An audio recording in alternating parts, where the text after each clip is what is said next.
Let's watch For the purpose of this video, we're going to pretend that all of crypto isn't a scam. Because I live in a world where 99% of it is. It's bad faith actors selling speculative assets, making value out of nothing, pretending it somehow has real. This motherfucker, holy shit, bro. This dude is, Mogul Mail is so popping. I really got to do this. I wish I had more time on my hands to just like do basically this.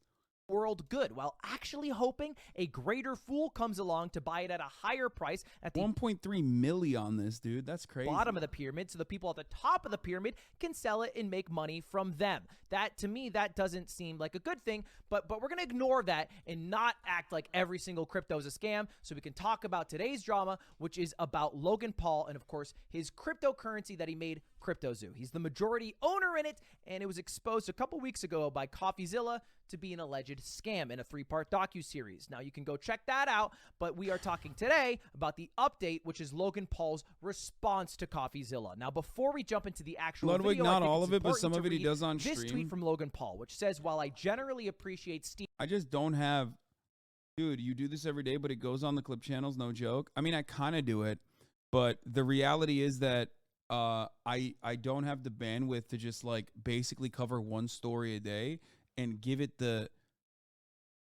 my all and like preset all of the fucking tabs ahead of time, like everything that I'm going to pull up from it. You know what I mean? I mean, I used to do this. I used to do a version of this basically, not from my desk, but in front of a green screen.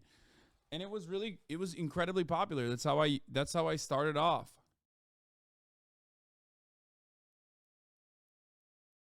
You know? But I don't know. We'll see. Steven, he doesn't even have a script. Yeah, he does. He has bullet points. He's relying on the bullet points that he has, and then he has videos that he uses as like a lifeboat, basically, like a raft, where if he like runs out of something, he can quickly click to the next video. He knows like what he's gonna say in between, and basically move on from one bullet point to the next one. I know how he does it. I've done stuff like this. They're close like that. And his creative genius and exceptional work ethic, I mean that. This one is simply not true. All right, wow, he really likes him. Creative genius and exceptional work ethic. Let's take a look at the video. Charlie does it. Ludwig does it. From an investigator to a gossip channel. You see, CoffeeZilla tried to work with law enforcement in the past, but his work was described as not anchored to truth and often speculative. He is a lopsided journalist with an agenda, and he's nothing more than the Keemstar of crypto and finance. But okay, wow, we went from creative genius to the Keemstar of crypto in finance, which, if you haven't picked up on yet, is an ad hominem attack, a logical fallacy, so that instead of arguing the actual points like, hey, Logan, I think the crypto you made is kind of a scam, he's able to say, no, the person who's arguing against me is a cringe idiot, so none of it matters, and I don't have to argue it, which happens. It's an ad hominem. Happens a lot in this video and was wildly disappointing. Now, it is worth noting that this isn't Logan's first fucking nerd rodeo. He doesn't really bring it up in his video at all, but he's done a little bit of crypto scamming before, specifically with an NFT called Dink Doink that he was a part of, and I'm going to show you just 5 seconds of it, and I'm sorry that I'm going to show you, but watch. On drugs, if you think. Oh, you ready, Dink Doink? Let's do this. Incoming! I'm so sorry. I'm so sorry that I showed you any of that. Anyway, that's Dink Doink. Oh, it has all gone to shit. Right. Yeah, because it's a scam. Anyway, this is Logan Paul's second attempt. It's CryptoZoo. But let's actually listen to Logan Paul's real arguments against CoffeeZilla. And the first one has to do with his argument against Coffee. You got the original logical fallacy wrong. Had to spend like 20 minutes finding the correct one. I love that. That's hilarious. CoffeeZilla's reporting about the actual creator of the technology of CryptoZoo. Coffee, you interviewed the developer who stole the game code, fled to Switzerland, and held it hostage for $1 million. Well, his name is Zach Kelling. Surely, as the internet detective that you proclaim to be, you would know that he spent time in prison for multiple felonies, one for aggravated robbery, armed robbery at a liquor store, and the other for, surprise, obstructing the legal process. I can see why you kept him anonymous. Well, wait, to be clear, you hired this guy to develop the app. Like, that was his job. He was developing the tech. So you're making fun of CoffeeZilla for not reporting that, but you hired the guy. Also, what's wrong with hiring a felon? Sometimes they need jobs. It's a really difficult thing to get a job after being a felon. Who will be calling Z here. I guess among many things, it doesn't surprise me that he lied about having 30 engineers and a $50,000 a week burn rate. On my end, I have 30 engineers. I'm burning $50,000 a week. Which, side note, is how this delusionist landed on the $1 million code ransom, but I think one of the funniest parts about this video is that, like, if Logan Paul had taken the time out to, like, literally talk to CoffeeZilla, obviously he still would have looked bad because, like, he was clearly engaging in a fucking scam, but he at least could have given him, CoffeeZilla, this information.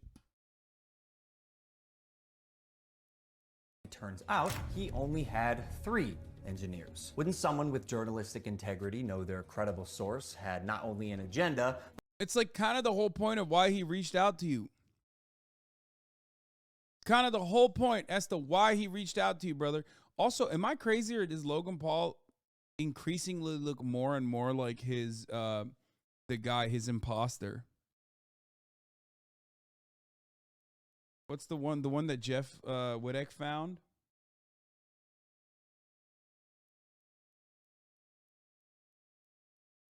Like, wasn't there a guy who looks like Logan Paul? I see him sometimes on my fucking Instagram.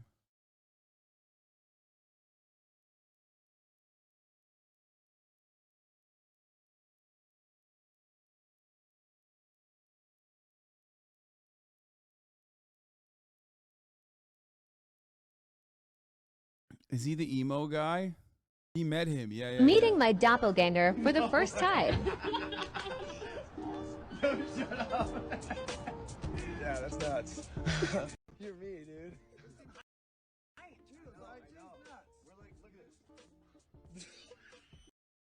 Dude, that's so weird. That's so fucking weird, bro. Meeting my doppelganger for the first time. He just looks like Logan Paul on crack, which Logan Paul is looking more and more like now. You should meet one of your lookalikes. There aren't any.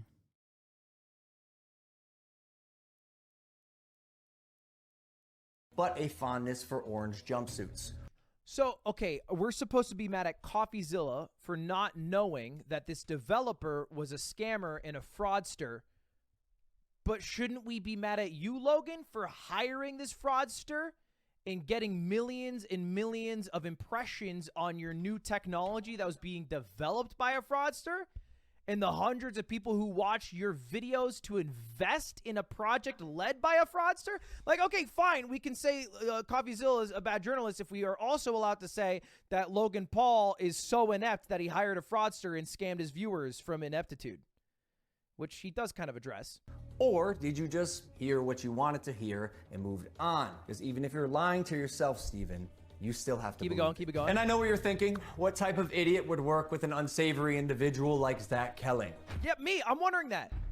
I guess that's what I get for trusting the team that I relied on to vet and manage Eddie's hiring process, who has turned out to be a professional con man that I have since learned fooled billionaires, the Mormon Church, the owner of the New York Yankees, and now me.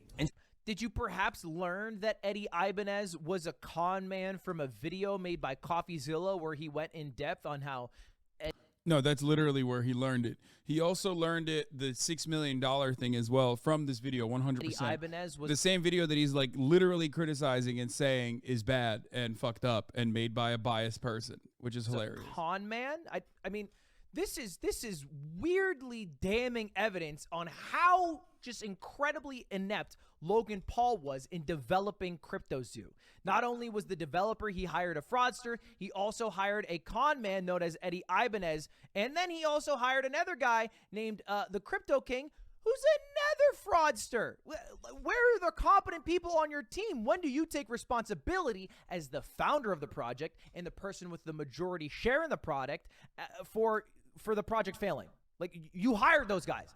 That's your... Not inept, he was in on it? No, he is inept. Why does Ludwig care? What do you mean? It's a huge story. Like, it's popping story. Look at this. He got 1.3 million views in 20 hours, of course. But also, this is what he does. The Mogul News guys, I can't even talk.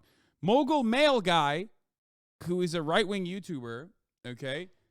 This is what he does. He covers shit. But the thing I was gonna say is like Logan Paul was inept. Okay, I said Mogul mute. Yeah, this is Mr. Mail. He was inept. If he wasn't inept, he would have fucking hired scammers. Again, of course, you got to do that. Obviously, you know, if you want to do a scam, you got to hire scammers. But he would have hired scammers that didn't scam him in the end. Okay, that's what he would have done if he wasn't inept. His problem is he hired scammers who also ended up scamming him. Your fault. That's your job. Anyway, he keeps going.